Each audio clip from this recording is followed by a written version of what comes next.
Você já pensou que um dia poderia acordar e descobrir que todo o dinheiro que você ganhou durante a vida se foi e que ao olhar para trás, você só encontra escolhas erradas que o levaram a nada?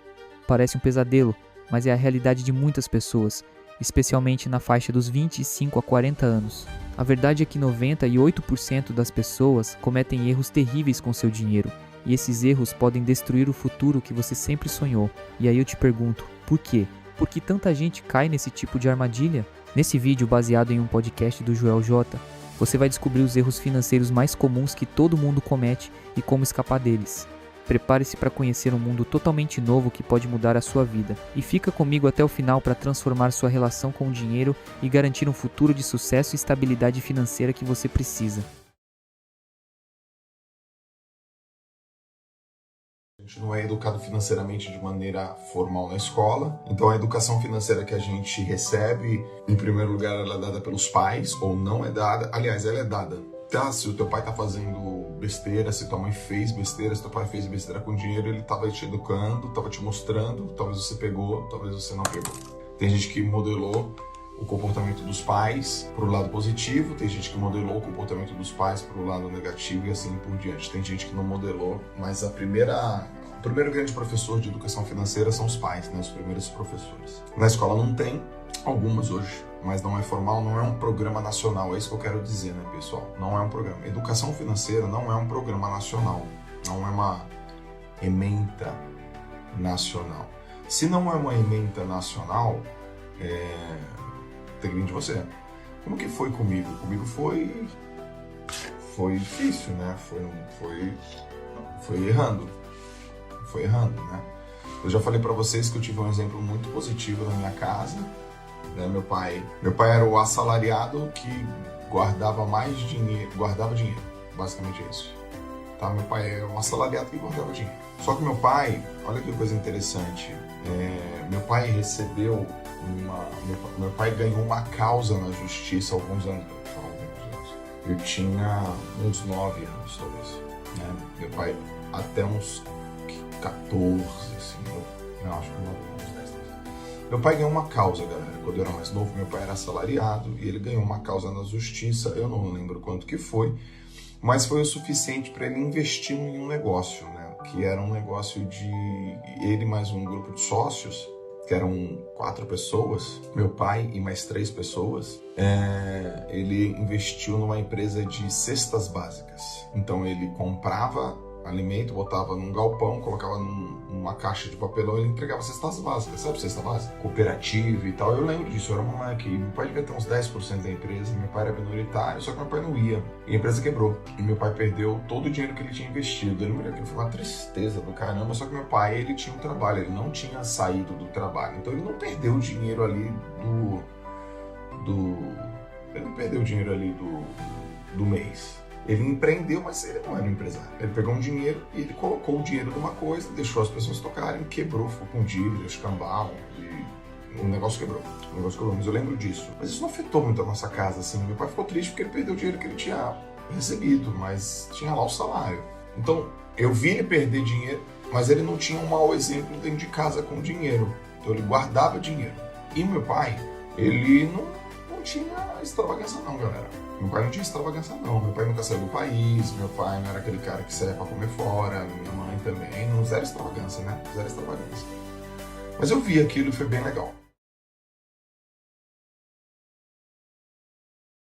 Você ser uma pessoa econômica, você não gasta mais do que você ganha. Joel, desculpa cara, delírio, não tá dando, ganho pouco. Tem como, ganho pouco, ganho 1.200 por mês. Não vai dar pra guardar nada.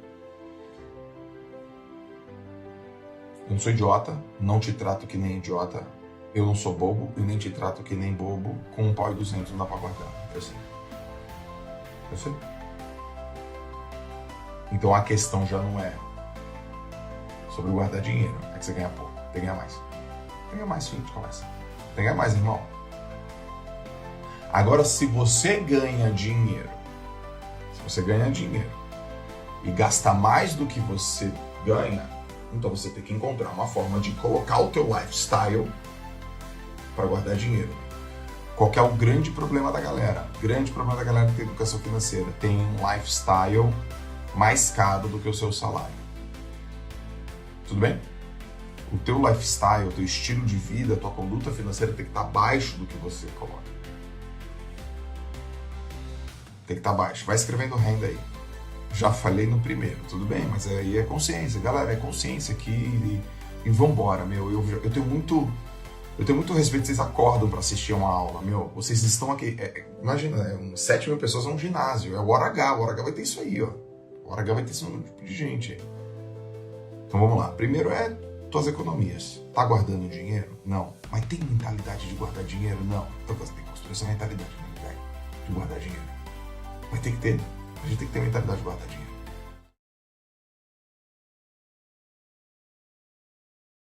Monitorar os gastos. Para a gente ter resiliência financeira. Monitorar os gastos. E tem uma máxima que eu até anotei aqui algumas frases que eu vou falar, mas eu lembrei de uma frase que não está anotada aqui e ela é do John Maxwell, que é: o orçamento é a previsão do que você vai gastar e não do que você gastou. Aí você vai falar assim, putz, é verdade, né? É uma coisa simples, obviamente sem ser simplista. Então monitorar o gasto é aquele ajuste do que você vai fazer e não do que você já fez. Não é olhar o passado, mas é olhar o futuro, é observar o que você vai fazer no futuro. E aí a gente mora num país que a gente não tem o hábito e a conduta de ter educação financeira nas escolas. A gente fica um tempo nas escolas. Acho que algumas escolas, acho não, porque quem acha tem dúvida, né, turma? Mas eu tenho certeza. Algumas escolas já tem esse projeto, já tem esse programa que é muito valioso, mas não é uma coisa que está no currículo nacional, né, de educação financeira, de olhar e monitorar os gastos. Não é. Mas quando a gente monitora os gastos, a gente é mais resiliente com o nosso dinheiro, porque a gente tem previsibilidade, ou mais previsibilidade. Eu vou até te mostrar um trecho do Homem Mais Rico da Babilônia. O Homem Mais Rico da Babilônia é a história, né, dos grandes pensadores babilônicos e que foram os primeiros povos, né, que começaram a falar sobre riqueza, começaram a estruturar a riqueza, começaram a condensar os fundamentos da riqueza. Esse foi um livro que foi muito vendido, né, turma? Assim, é best-seller e long-seller. E esse livro aqui é uma narrativa e como se fosse uma novela, porque conta muitas histórias. Mas tem uma aqui na página que eu selecionei para você aqui, na página, exatamente, senhores, na página 88, tem o que o George Clason chama de as 5 leis de ouro. Olha só como que ele escreve, porque o jeito que ele observava. A primeira lei de ouro é a seguinte: o ouro, que é a riqueza, que era o patrimônio, que era a forma de você justificar a sua riqueza, era assim, ó: o ouro vem de bom grado e numa quantidade crescente para todo homem que separa não menos de 1/10 de seus ganhos, a fim de criar um fundo para o seu futuro e a sua própria família. O que ele está dizendo aqui, basicamente, é que tudo aquilo que entra de dinheiro na sua conta, na sua vida, na sua casa, não menos do que 10% você tem que guardar. Você tem que economizar. Tem que, Mário Cota, menos barulho aí. Você tem que economizar. Não menos do que 10%. E ele fala aqui ouro. Então essa aqui é uma regra de ouro. É uma lei de ouro. Ou seja econômico. Ter um fundo de emergência. Fundo de emergência exatamente para emergência. Ou que os especialistas em finanças chamam de colchão financeiro. Por exemplo, eu gosto muito de falar da minha história de transição de carreira, né? Existe transição de categoria e existe transição de carreira. O que é transição de categoria? Quando você sai, por exemplo, de assalariado e vira autônomo, mas fazendo a mesma coisa. Eu fiz transição de categoria. Eu fui um professor de educação física assalariado e depois eu virei um professor de educação física autônomo. Mas eu continuava sendo um professor de educação física, treinador de natação. O que é transição de carreira? Eu saí de um professor de educação física de natação e virei um empresário que treina novos empresários. Eu fiz transição de categoria e transição de carreira. Então minha vida como transição de carreira, ela não foi abrupta. Minha transição de carreira não foi abrupta.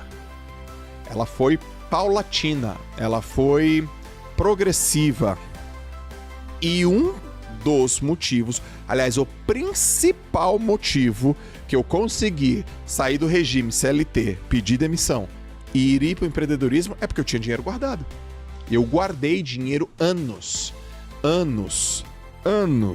Eu olhei, eu tenho dinheiro guardado. E enquanto eu estava guardando, criando meu fundo de emergência, meu colchão financeiro, eu estava aprendendo as habilidades do negócio. Eu estava empreendendo ao mesmo tempo, porque eu empreendia aos finais de semana. Então veja só, eu trabalhava dia de semana, aos finais de semana eu empreendia. Eu conseguia fazer renda extra.